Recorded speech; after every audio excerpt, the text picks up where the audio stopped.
Today we're going to talk about business continuity and disaster recovery, BCP and DRP. Just a quick overview, we're going to recover and continuity, business impact analysis, disaster recovery and continuity plans, backups and offsite facilities, as well as what you need to do to make sure that your plan remains intact. The ISC squared for the CISSP exam wants you to know specific steps in sorted order here for project initiation, and then we can go into the business impact assessment, a recovery strategy, plan, design, and develop the components that are needed, as well as what is needed for the implementation. Of course, you have to test the plan after you've put it together. And then the continual maintenance is super important, especially if you only test it with some sort of low frequency. So in the book, Sean Harris's book, the process and the components that are talked about, the continuity policy needs to be approved by management. And remember, in class, that's what we talked about. A lot of the questions, anywhere that it says that management's approval, that's one of the beacons of truth on the CISSP exam, that you can pick that answer. The business impact analysis or business impact assessment really goes in and finds a whole bunch of different things. And in class, that's exactly what we did. We went through, we did a risk matrix, put together a couple components that help to identify the likelihood and then the impact of things to happen. From that, we can figure out what do we need to put in place, the mitigations, and how to identify the preventive controls. From there, it gets into what are you accepting, what are you going to develop to try to get you in a position to be successful in the case that you do have a disaster. And then from there, you're able to go in and document and come up with a bunch of different procedures and policies and maybe a phone tree in that particular component. One of my things that in class I often harp on is to exercise. And if you let things stay stagnant for a long period of time, oftentimes it is not going to be favorable when you actually need to be able to utilize it. And the mitigations of that come to play, so you go back in and we'll actually try to fix those mitigations whenever you exercise. So from that, then you're able to get into more of an operation and maintenance mode. So the business impact assessment really gets into some steps. What are your risks? What happens if you lose it or lose components of your assets? What's the maximum tolerable downtime? And then what interdependencies do you have between it? You know, we went in, we talked about the single loss expectancy, or the SLE, and the annual rate of occurrence, the ARO. Those together make up the ALE. And we're not talking about something you drink here. Remember, it's the annualized loss expectancy.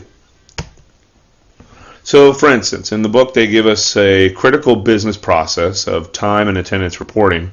Some of those resources that are attached to that could be LAN server, WAN server, email, mainframe, email server up the top right. And then we go down into the components to decompose them. One that we'll look at specifically is the LAN server, and the second in the middle tier here. So the maximum allowable downtime would be 8 hours. And what would be the impact for that? The impact for that component may be people just aren't going to get paid. Think about that. If you weren't going to get paid, what would be your reaction to that in the time of a disaster? I imagine you'd probably be pretty upset about that. And then the last step here is to try to come up with ways that you can recover things that you own, those assets, those core business processes, in a sorted order. What is the most high?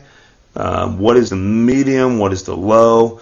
Or what are the groups of highs? What are the groups of mediums? What are the groups of lows? And then from that, you can, and your team can deduce what are the most important things for you to recover in a sorted priority. Next, we get into talking about if you're in charge of this at your enterprise or your company or your business, whatever we're going to call it, what are the important steps that need to be done in order to make the magic happen for you? The enterprise-wide plan gets into having a meeting of the minds. Really, you bring together owners of the business processes that exist currently, or the business unit owners, to really have some input in your BCP plan. You put in the mitigations. Remember the preventive measures that we talked about. Do you want to actually transfer risk or have through transference through to an insurance agency? Maybe have somebody else cover that risk for you. Or do you want to accept them? Really, those are the three options: to either try to mitigate, try to accept, or try to transfer risk from that. In the terms of whatever disaster you're up against, what are going to be your recovery strategies? What's going to be the way that you're going to try to get the business up and running as quickly as possible? And in the time of disaster, it's oftentimes chaos. So the more that you can plan for this up front, have documented policies and procedures, as well as who to call for specific things, the better. So in the book, they talk about when to push the button for a non-disaster, when to push the button for a disaster, and what is called a catastrophe. So in there, you figure out that anything that is not a loss to the building for any given time is not traditionally called a disaster. They say in the book a non-disaster. A disaster typically is when you are without your building access for less than 48 hours. In the book, there's a little bit of a gray area here where it says 48 hours and up, but typically in the industry, I think the distinction between it is you have your building and you're out of it for over 2 days.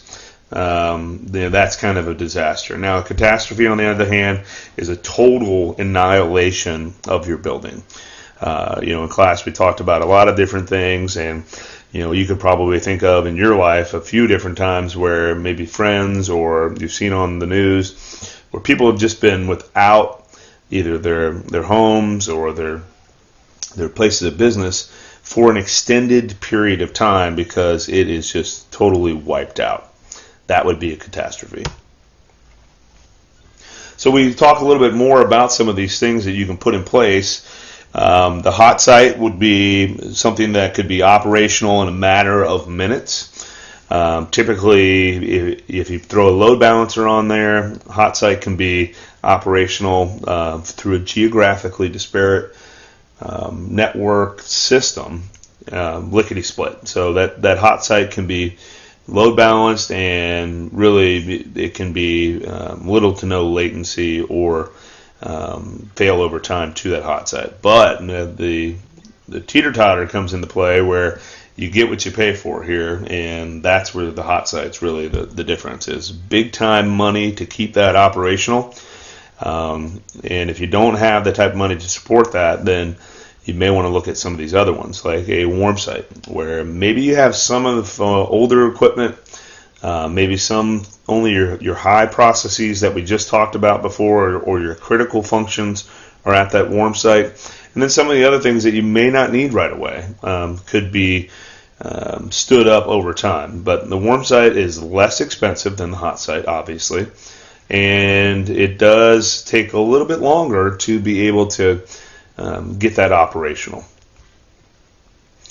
Just an example of a type of switched environment here that could be load balanced, where essentially you have a primary host site that has a backup host site. So the top and the bottom diagrams here, really they're carbon copies of each other. So this would be a hot site, and the hot site is something that is super duper expensive. So keep that in mind whenever you're planning for that. It's always interesting to talk about some of these things, and in the book they talk about that. One of the things that I want to talk about is this multiple processing centers. down here at the bottom. Interesting enough, when I worked at a financial company, we had multiple processing centers to make sure that if a place in Florida went down, that we'd be able to operate in another location and at another part of the country. That goes to be said as far as manuals and user guides, as well as the systems and operations that we've already talked about, need to be in place to be able to print the checks, to be able to give the people access to different things. And that's important to keep in mind. It goes through, it talks about a lot of different ways that you can go in and do this. One of my favorites is the documentation, and really it's a necessary evil. People oftentimes try to get away from documenting, and really it comes down to how well do you have it documented, to how quickly a system in this application of it can be up and running. So they make a distinction here in the book about, and on the exam, oftentimes we see questions about differential, incremental, and full backups. So that would be something that if I was you, I would be spending a little bit of time on, and just take that into account whenever you're studying for the exam. Just an example of an incremental, whether it's a tape or some sort of external hard drive, whatever you're doing. Here's an example of you take a full, and then you have an incremental, and then you can go back and actually restore based off of a specific date.